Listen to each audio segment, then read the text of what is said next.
Hi everyone, this is Dave and this is my review of the Fitbit Charge 2. Now this is an activity or fitness tracker. I've used Fitbit for a long time. In fact, I switched between Fitbit and Garmin and the Apple Watch and other smartwatches throughout my time reviewing gadgets. And I always come back to Fitbit for one main reason, and that is the app, which I'll show you a little bit later on in this video. So this is the Charge 2, their latest slimline tracker. My previous one to this was the Fitbit Blaze, which was a bit bigger, more like a sort of Apple Watch size. It was still very good. It had a full colour screen. This one's got a single colour screen, but this is just so much more discreet because it doesn't look like a watch. It definitely looks like a fitness tracker. The silicone band on it has got this nice texture to the outside. It's nice and supple. It's got a sort of standard buckle and clasp mechanism here, which I like, no fussing around. It's also got a little keep here, which has got a little plastic tab that pokes into one of the holes, which keeps this in place. Now this is a large size and I've got roughly 7.5-inch wrists and I'm normally on the 3rd or 4th hole. So that's the sort of size guide you want to go for 7.5-inch wrist. Now it's quite slimline. You can change the straps out. I was hoping this would be metal. Some people have said to me it's metal. It just feels plasticky. Maybe it's the coating they put on it, but it's robust enough. The strap integrates nicely, but there is some movement on it. I'll show you that in a bit more detail later on. Now, battery life on my Fitbit Blaze, I was getting between 3 and 4 days. On this, I'm getting 5 days easily. Sometimes it'll go into the 6th day as well. And when you need to charge it, you obviously need to take it off your wrist, like so. Now, there's never a great way of charging this sort of thing. With the Apple Watch, that's about the best because it's like a magnetic charger. With the previous Fitbits, you have to put them into cradles or sort of clip things on. This one's no different. You get this cable here, which is USB on one end, which goes into a wall charger or your laptop. And then you get this little sort of clip here. And this aligns with the button on the side of the watch. And you've got contacts in here, 2 little contacts just here, and then you've got contacts on the back of the fitness tracker, and then you clip this into place. As long as this aligns, then it's going to align with the contacts. You get that little sort of click in, and then you can charge it. And I normally leave it on charge for 2 or 3 hours, then it's good to go for another sort of 5 to 6 days. So not the ideal way. I wish they'd done some sort of magnetic charging mechanism, but it is effective, it does the job. Shame it's a proprietary connection again, but there you go. So let's have a look at this while it's off the wrist. I mentioned just very quickly there's a little tiny bit of plastic in here. You can just see it here, that's the keep, and that locks into one of these holes here to keep this in place. So it just keeps the loose excess strap in place. And then you've got this standard buckle that I showed you a minute ago. Give you a closer look at that. The texture on the outside, and then on the inside of the band it's completely smooth. We've got these little sort of push pieces here, which means you can swap out the strap for another colour or another finish. They're available from Fitbit. You've also got the heart rate sensor on the back, and then a little close-up of those little pins for charging as well. This is sort of a side profile, as you can see here. Now, as you saw when this was on my wrist, when you turn this at a certain angle, the display comes on, it turns off to save battery. When the display's on, you can actually tap to click through various statistics, and then you can cycle all the way round. It's even got on this screen here, this is like a move reminder, so you do 250 steps every hour throughout the day, and it reminds you to do that, and then it's back round to the main screen. You can configure what this looks like. I've got time, date and actual steps taken today. Now if you use the button on the side, this lets you interact in a slightly different way. You can go into the screen sort of full size and into exercise, stopwatch, relax, which is like a breathing exercise. These are silent and alarms, and then back round to the main screen. So it all works really well. This actually works in combination with an app. So this is the Fitbit app, and this has always been really good. In fact, they've sort of had the app right from day one, but they've just revised it as time's gone on and added more features. And this is the main screen. This is showing today. We'll skip back to yesterday because that's got like a full day's activity tracked.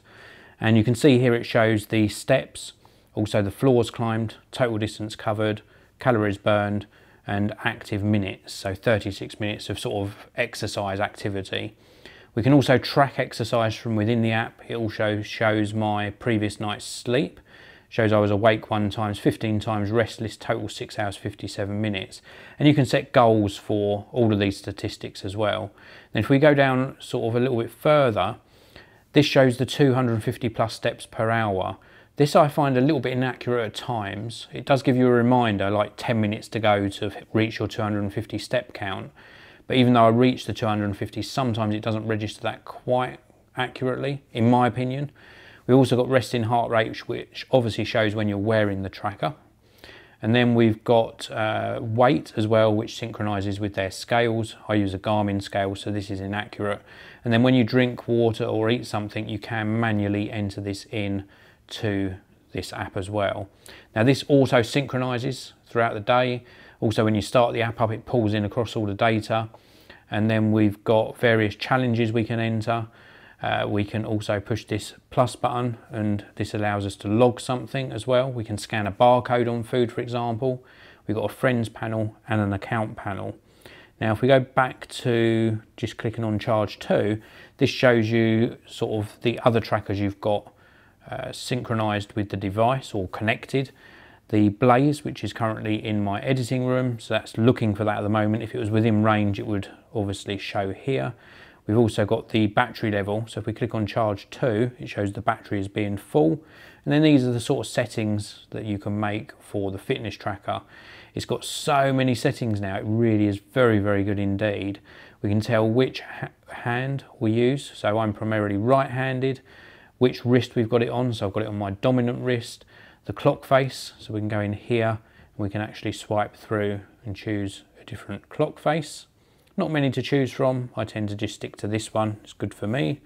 And then we've got silent alarms, notifications, reminders to move throughout the day.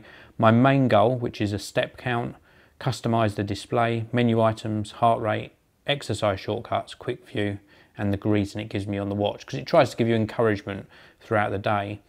Now it's on manual sync at the moment. If I tap on all day sync, this will look for the tracker at various times throughout the day, and it will pull in the data, so save me waiting for it to synchronise when I launch the app. There's also a guide, and we've got the option to remove this tracker. So lots of things we can do. We've also got separate goals here as well, and compatible apps, and a help section. Exercise tracking, heart rate zones, and advanced settings as well. We can block users. If you've got somebody bothering you in the friends panel, you have got that feature or facility to block them.